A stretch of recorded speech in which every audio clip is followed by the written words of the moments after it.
You showed a video somebody put out, I don't know why, of me and Stewart talking about Dale Earnhardt Jr. at Talladega, right?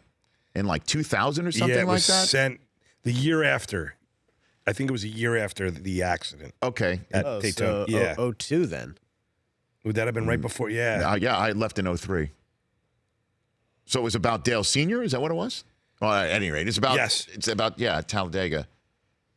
And so, at any rate, long story short, you asked me about the seating chart. Yeah. Yeah. Because you asked me, I was always on the right with Stewart, and Stewart was always on the left. Yeah, were you always sitting in the watching. same chair? Right. Because the NFL Network, you always sit, far camera left. Well, that was just decided by NFL Network management long ago that hosts are put on the edge of the set. As you know, TNT puts Ernie right in the middle of the action. I think Berman was always in the middle of the action as well. I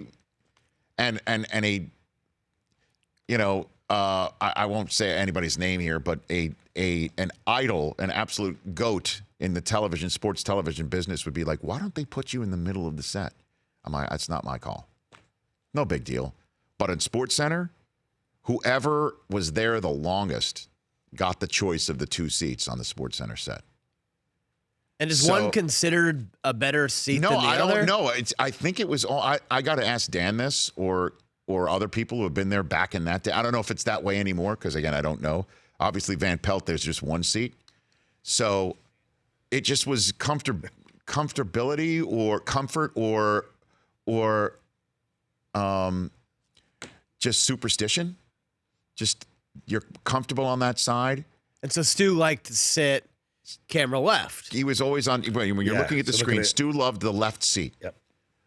But whenever he was hosting with Olbermann, who was always in that left seat, Dan was in the right seat, Stu would have to kick over to the other seat because Cahill wasn't moving because he was there longer. And Dan liked to sit on the right. So whenever I did shows with Dan, which again I think Van Pelt put on the vault last night. Yeah. I was on the left. Right. Because Dan liked that right seat. And I knew.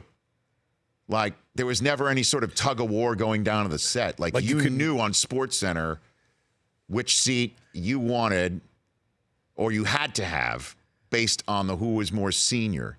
So my first time on the air, I would be for my first several months, I was just ping-ponging on wherever the anchor with more experience told me to sit.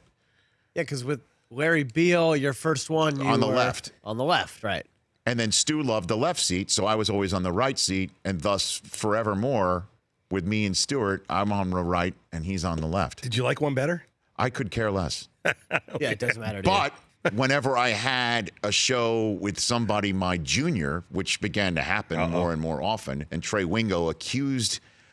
Did you hear that when I was on the set with him? No. He brought up to start the whole conversation with me, him, and Reese, and Sam Ponder was asking the questions, said that Reese told him years ago to watch out hosting with me because I would always raise my seat up at the last second to be higher. To be taller. Fantastic. And by the way, veteran move. Reese on the spot denied it. Like, what do you like? Kind of. So like. So right, Trey 3, started up like 2. Seat goes up. No, I don't recall ever doing that. But I don't like being. Lower. Like, look at the two of you guys right there. You went all the way up till 2-4. You go down, it looks ridiculous. Yeah. So we always wanted to be even. Stuart and I would sometimes sit down and look at each other eyesight and adjust our seats to make sure that we were the same height.